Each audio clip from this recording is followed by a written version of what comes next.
मर्यादा पुरुषोत्तम भगवान श्री राम के परम भक्त श्री हनुमान जी के बारे में तो सभी जानते हैं। यह भी जानते हैं कि दशरथ नंदन श्री राम हनुमान के हृदय में बसते हैं। लेकिन क्या आपको यह पता है कि एक बार पवनसुत हनुमान श्री राम से ही लड़ने पहुंच गए थे? हो सकता है यह सुनकर आपको हैरानी हो, लेकिन यह सत्य है और इस घटना का जिक्र श्री राम कथा में भी सुनने और देखने को मिलता है। लेकिन इससे भी ज्यादा हैरान करने वाली बात यह है कि पवनसुत जब श्री राम से लड़ने के लिए तैयार हुए तो उन्होंने सौगंध भी मर्यादा पुरुषोत्तम की ही ली थी। तो आइए जानते हैं कि ऐसा क्या हुआ था कि श्री राम के परम भक्त पवनसुत को उनसे युद्ध करना पड़ा। कथा मिलती है कि एक बार सुमेरु पर्वत पर सभी संतों की सभा का आयोजन हुआ। कैवर्त देश के राजा सुकंत भी उसी सभा में सभी संतों का आशीर्वाद लेने जा रहे थे। रास्ते में उन्हें देवर्षि नारद मिले। राजा सुकंत ने उन्हें प्रणाम किया। इस पर श्री नारद जी ने उन्हें आशीर्वाद देकर यात्रा का प्रयोजन पूछा। राजा सुकंत ने उन्हें संत सभा के आयोजन की बात बताई। इस पर नारद मुनि ने कहा, अच्छा है, संतों की सभा में जरूर जाना चाहिए। ऐसा कहकर सुकंत को जाने का आदेश दिया। सुकंत जैसे ही सभा में जाने के लिए प्रस्थान करने लगे, तैसे ही नारद जी ने उन्हें आवाज दी। इसके बाद कहा कि जिस सभा में जा रहे हो उसमें सभी को प्रणाम करना, लेकिन ऋषि विश्वामित्र का अभिवादन बिल्कुल भी मत करना। इस पर सुकंत ने पूछा कि यह तो उचित नहीं है।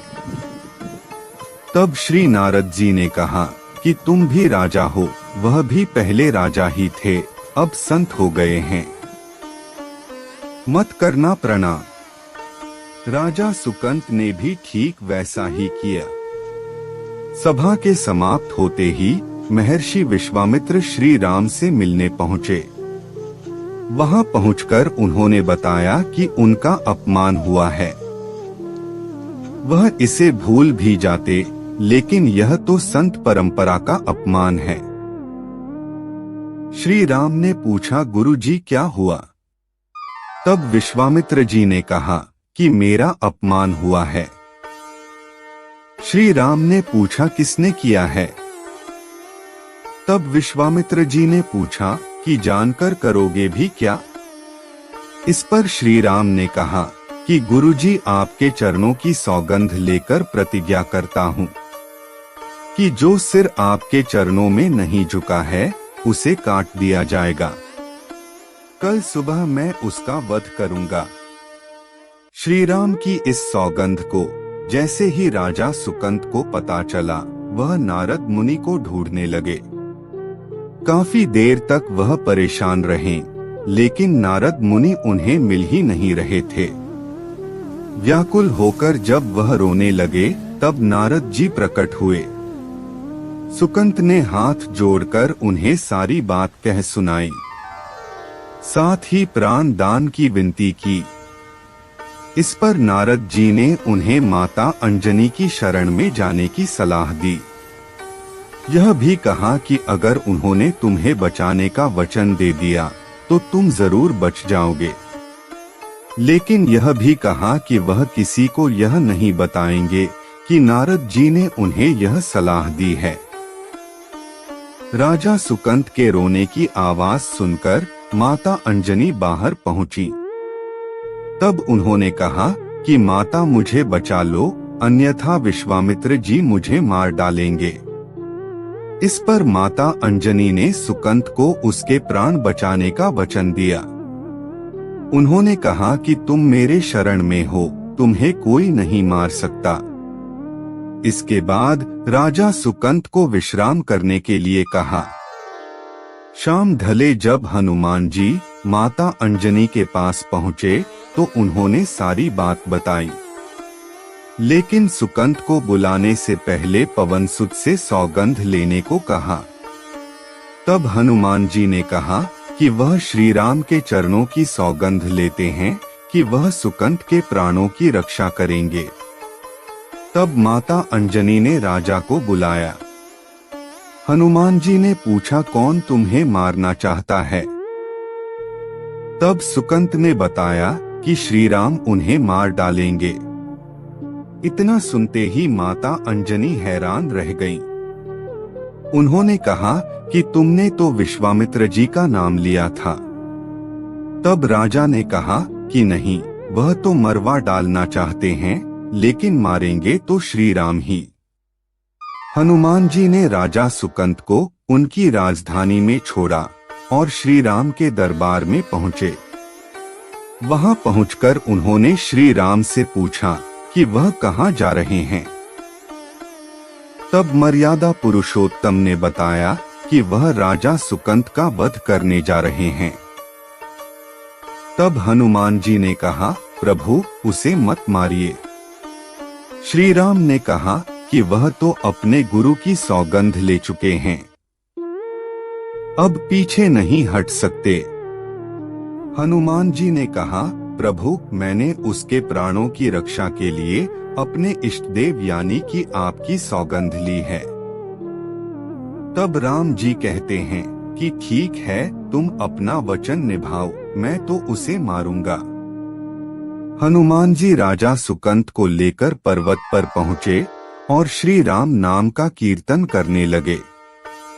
उधर श्री राम जी राजा सुकंत को मारने के लिए उनकी राजधानी पहुँचे, लेकिन वह नहीं मिले तो वह उन्हें ढूंढते हुए पर्वत पर पहुँचे।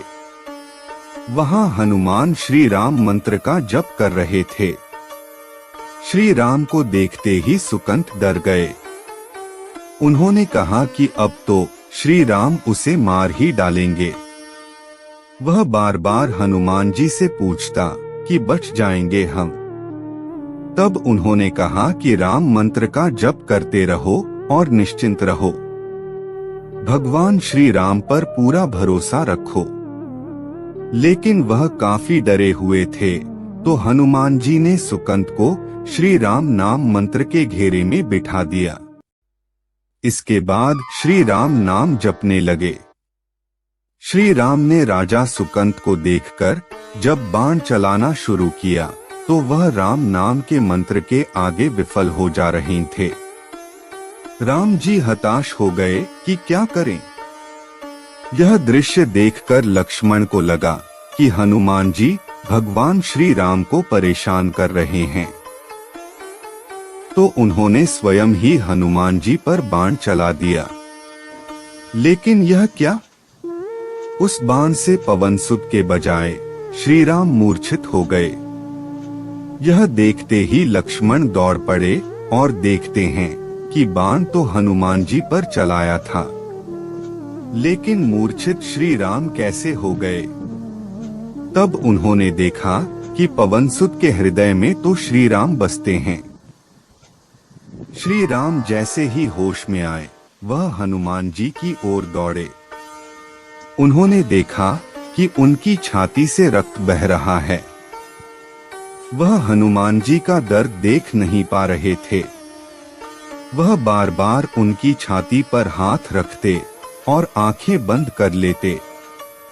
पवनसुत को होश आया तो उन्होंने देखा कि श्री राम आंखें बंद करके हनुमान जी के छाती पर बार बार हाथ रखते हैं, फिर हनुमान जी के सिर पर हाथ फेरते हैं। तब पवनसुत ने सुकंत को पीछे से निकाला और उसे अपनी गोद में बिठा लिया।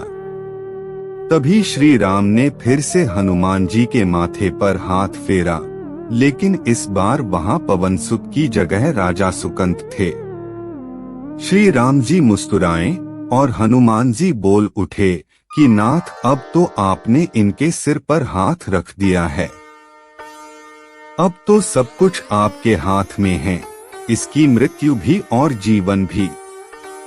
आप ही सुकंत के जीवन की रक्षा करें। श्री राम ने हनुमान जी से कहा कि कि जिसे तुम अपनी गोद में बिठा लो उसके सिर पर तो मुझे हाथ रखना ही पड़ेगा। लेकिन गुरुजी को क्या जवाब देंगे? तभी हनुमान जी को विश्वामित्र जी सामने से आते दिखाई पड़े। उन्होंने राजा सुकंत से कहा कि जाओ, तब प्रणाम नहीं किया तो क्या हुआ, अब कर लो। राजा ने दौड़कर विश्वामित्र जी का अभिवादन किया। वह भी प्रसन्न हो गए और बोले, श्री राम, इसे क्षमा कर दो। मैंने इसे क्षमा कर दिया, क्योंकि संत का काम मिटाना नहीं बल्कि सुधारना होता है। यह भी सुधर गया है। उन्होंने सुकंत से पूछा कि संत का सम्मान ना करने की सलाह तुम्हें किस कुसंग में मिली? राजा सुकंत विश्वामित्र जी से कुछ कहते कि इससे पहले नारद मुनि प्रकट हो गए। उन्होंने सारी घटना कह सुनाई। तब विश्वामित्र जी ने पूछा कि नारद, तुमने ऐसी सलाह क्यों दी? तब नारद जी ने कहा कि अक्सर ही लोग मुझसे पूछते थे कि राम बड़े या राम का नाम बड़ा, तो मैंने सोचा कि क्यों न कोई लीला हो जाए कि लोग अपने आप ही समझ लें कि भगवान से अधिक भगवान के नाम की महिमा है।